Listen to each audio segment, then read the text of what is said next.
గూడెంలో మా కర్ణగిరిలో అగ్రహారం కాలనీలో మా కుల బంధువులు ఒక 50 కుటుంబాలు నష్టపోయారు మన కులస్తులు. వాళ్ళకి తక్షణమే సాయం అందించాలని కొత్తగొండ కరుణాకర్ గారు వాళ్ళ మెరుగు కౌలు కళాకారుల టీం నుంచి వచ్చి మనకు ఆ రోజు మూడు దుప్పట్లు పంచి మనం ఉన్న దీనమైన పరిస్థితిని చూసి తను వాళ్ళకున్న దాతల నుంచి సాయం అందరినీ కోరి అక్కడ ఆ సాయాన్ని మనకు అందించడం కోసం ఈరోజు ఖమ్మం వచ్చి తలా పావుకింట బియ్యము 3 చట్నీలు ఒక ఆయిల్ ప్యాకెట్ ఇచ్చి, అలానే కాకుండా తను మన సంఘానికి మనకే కాకుండా సంఘంలో పేదవాళ్ళు పిల్లలు చదువుకునే వాళ్ళకి ఏదైనా ఆరోగ్యమో హాస్పిటల్లో ఉండే వాళ్ళకి వాళ్ళ కౌలు కళాకారుల టీం నుంచి ఎంతో ప్రోత్సాహాన్నిస్తూ ఈరోజు దేవాలయాలకు కూడా ప్రోత్సాహాన్నిస్తూ ఈరోజు తన వంతు కర్తవ్యాన్ని నిర్వహిస్తూ ఈ వర్షంలో మన కోసం ఇక్కడ దాకా వచ్చి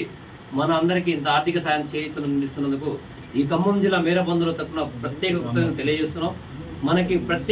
ప్రత్యేకంగా మావటి లక్ష్మీనారాయణ గారు హైదరాబాద్ నుంచి కారు వేసుకుని ఇక్కడ దాకా వచ్చి వాళ్ళన్న బిజీ టైంని వాళ్ళ బిజీ లైఫ్ని పక్కా పెట్టి కూడా మన కులస్తులు బాధలో ఉన్నారు ఖమ్మంలో, వాళ్ళు ఎలా ఉన్నారో చూసి మన వంతు సహాయ సహకారం అందించాలని ఇక్కడ దాకా వచ్చినందుకు ఇక్కడున్న ఖమ్మం జిల్లా మేర కులస్తుల తరఫున పేరులో తనకి ధన్యవాదాలు తెలియజేస్తున్నాము. ఇలానే వాళ్ళు ఇంకా మంచి కార్యక్రమాలు చేసి ఆర్థికంగా ఎదుగుతూ కులాన్ని డెవలప్ చేస్తూ కులంలో ఉన్న పేదవాళ్ళని ఆదుకుంటూ ముందుకు వెళ్ళాలని కోరుకుంటున్నాము. ఎవరైనా ఈ రాష్ట్ర కమిటీ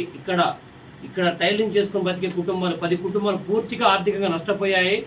ఈరోజు ఆ కుటుంబాలని ఎలా అయితే కరుణాకర్ గారు 1 లక్ష రూపాయలు వాళ్ళ దాతల నుంచి స్వీకరించి మాకు అందించి ఈరోజు మమ్మల్ని నిలబెట్టారో, అలానే ఈ రాష్ట్ర కమిటీ కూడా 1059 1977 అని చెప్పుకునే ఆ రాష్ట్ర కమిటీ